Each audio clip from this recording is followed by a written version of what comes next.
आज राजस्थान किस गति से आगे बढ़ रहा है। पूरे हड़ौती क्षेत्र के लोगों को एयरपोर्ट के शिलान्यास के इस महत्वपूर्ण कार्यक्रम में अपनी बहुत बहुत शुभकामनाएं देता हूं। राजस्थान में विकास के इन दो बड़े कार्यक्रमों का बहुत बड़ा संदेश है।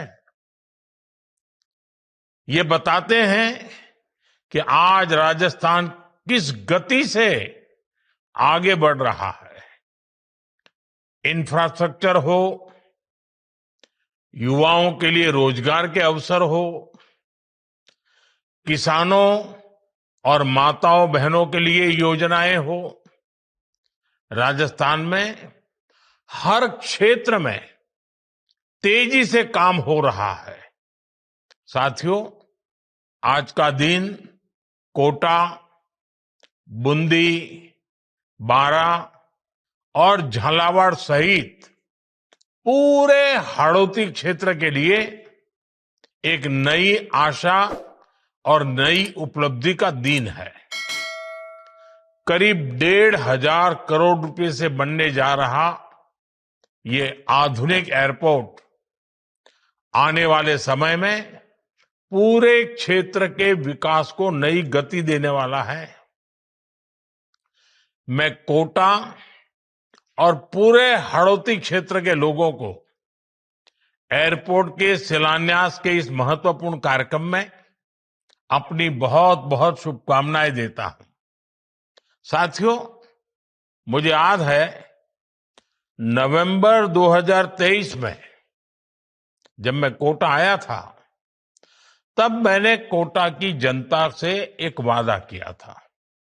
मैंने कहा था कि कोटा का एयरपोर्ट केवल एक सपना बनकर नहीं रहेगा, बल्कि उसे साकार करके दिखाया जाएगा। आज मुझे प्रसन्नता है कि वो क्षण आ गया है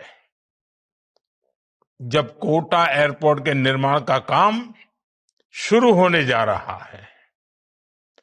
अब तक कोटा के लोगों को जयपुर या जोधपुर जाकर फ्लाइट पकड़नी पड़ती थी। इसमें काफी समय भी लगता था और असुविधा भी होती थी। अब यह स्थिति बदलने जा रही है। जब यह एयरपोर्ट शुरू होगा तो कोटा समेत आसपास के पूरे इलाका में यात्रा भी आसान होगी और व्यापार भी तेजी से बढ़ेगा। साथियों, कोटा केवल शिक्षा का ही नहीं, बल्कि ऊर्जा का भी एक बड़ा केंद्र है।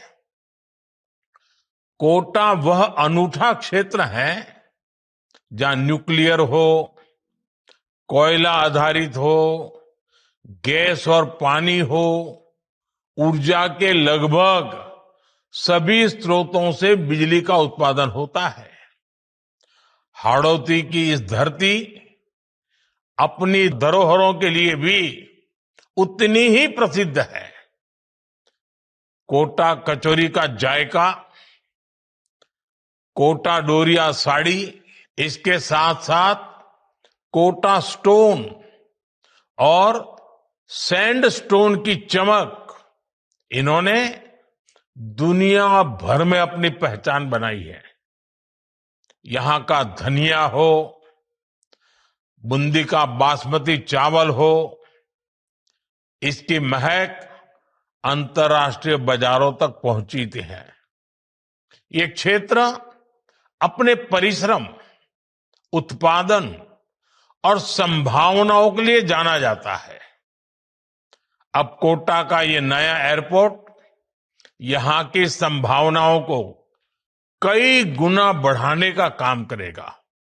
साथियों, कोटा और हाड़ौती की यह धरती उद्यम और आस्था का भी बड़ा केंद्र है। सदियों से देश दुनिया के श्रद्धालु यहां श्री मथुराधीश जी की पावन पीठ, केशव राय पाटन के तीर्थ खड़े गणेश जी महाराज और गोदावरी बालाजी धाम के दर्शन के लिए आते रहते हैं। गरड़िया महादेव से दिखने वाला चंबल का दृश्य हर किसी को मंत्रमुग्ध कर देता है। मुकुंदरा हिल्स और रामगढ़ विषधारी जैसे वन्य जीव अभयारण्य इस पूरे क्षेत्र को वाइल्ड लाइफ टूरिज्म का बड़ा केंद्र बनाते हैं। जब हवाई कनेक्टिविटी बढ़ेगी तो देश और दुनिया से पर्यटक यहां आएंगे और इसका सीधा लाभ यहां के युवाओं, व्यापारियों और स्थानीय अर्थव्यवस्था को मिलेगा। साथियों, वैसे भी कोटा आज कनेक्टिविटी के क्षेत्र में तेजी से चारों तरफ जुड़ रहा है, बढ़ रहा है। अमृत भारत स्टेशन योजना के तहत कोटा के दोनों प्रमुख रेलवे स्टेशनों को आधुनिक सुविधाओं से सुसज्जित किया जा रहा है। दिल्ली मुंबई एक्सप्रेसवे जो कोटा और बूंदी से होकर गुजर रहा है, पूरे क्षेत्र के विकास का नया द्वार खोल रहा है। अब दिल्ली, बड़ौदा और मुंबई जैसे बड़े शहरों की दूरी महज कुछ घंटों की रह गई है। बेहतर सड़क और रेल कनेक्टिविटी के कारण यहां नए उद्योग स्थापित हो रहे हैं। विशेष रूप से एग्रो बेस्ड इंडस्ट्री के लिए यह क्षेत्र एक बड़ा केंद्र बनेगा। रेल और सड़क के बाद हवाई कनेक्टिविटी का यह नया अध्याय कोटा के विकास को और गति देगा। कोटा एयरपोर्ट पूरे हाड़ौती क्षेत्र और आसपास के जिलों के लिए प्रगति के नए अवसर लेकर आएगा। साथियों, मैं इस महत्वपूर्ण परियोजना के लिए कोटा के सांसद श्रीमान ओम बिरला जी के निरंतर प्रयासों की भी सराहना करना चाहता हूं। उनकी हमेशा यही कोशिश रही है कि कोटा के लोगों का जीवन बेहतर बने, उन्हें नए अवसर मिले। एयरपोर्ट हो, ट्रिपल आईटी का नया कैंपस हो, सड़कों का विस्तार हो, कोटा के विकास के लिए वे लगातार सेवा भाव से काम कर रहे हैं। उनके प्रयासों के कारण ही कोटा और इस पूरे क्षेत्र के विकास को नई गति मिल रही है। साथियों, ओम बिरला जी जितने शानदार सांसद हैं, उतने ही बेहतरीन लोकसभा अध्यक्ष भी हैं। वे संविधान को पूरी तरह समर्पित है। वे संसदीय प्रणालियों के प्रति पूरी तरह निष्ठा रखते हैं। वे आज किसी पक्ष के सदस्य नहीं हैं। वो पक्ष प्रतिपक्ष से पूरी तरह ऊपर है। और मैं देख रहा हूं, जब उनको सदन में देखता हूं, तब मुझे विचार आता है कि शायद शिक्षा की नगरी से आने का प्रभाव है कि वो लोकसभा अध्यक्ष के तौर पर भी एक अच्छे मुखिया की तरह सबको साथ लेकर के चलने की भूमिका में रहते हैं। और सदन में जितने भी हमारे माननीय सांसदगण हैं, उनको वो अच्छे से संभाल लेते हैं। उनकी भावनाओं को, उनके आग्रहों को बहुत ही आदर करते हैं। और एक ऐसे स्पीकर महोदय हैं जो सांसदों का सर्वाधिक सम्मान करने का स्वभाव रखते हैं। और कभी कभी कुछ बड़े घरानों के अहंकारी, उत्पाती अगर कोई छात्र आ भी जाते हैं, वो अपना हुड़दंग करने की आदत तो छोड़ते नहीं है, तो भी वो सदन के मुखिया की तरह सबको संभालते हैं। किसी को भी अपमानित नहीं करते, सबके कड़वे बोल भी झेल लेते हैं। और आपने देखा होगा हर बार वो मुस्कुराते हैं,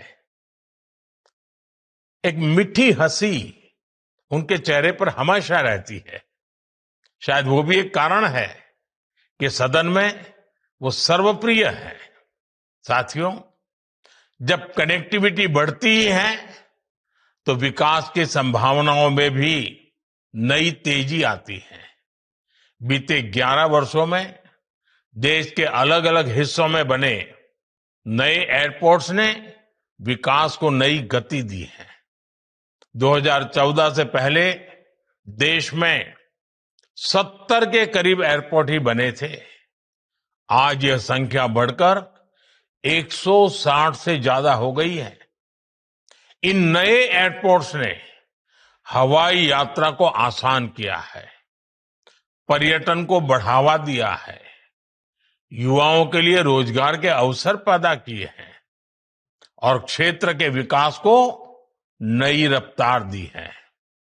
हम दिल्ली के आसपास ही देखें तो कई सारे नए एयरपोर्ट शुरू हुए हैं। हिसार में एयरपोर्ट बना है, हिंडन में एयरपोर्ट बना है, जेवर में नया एयरपोर्ट बना है।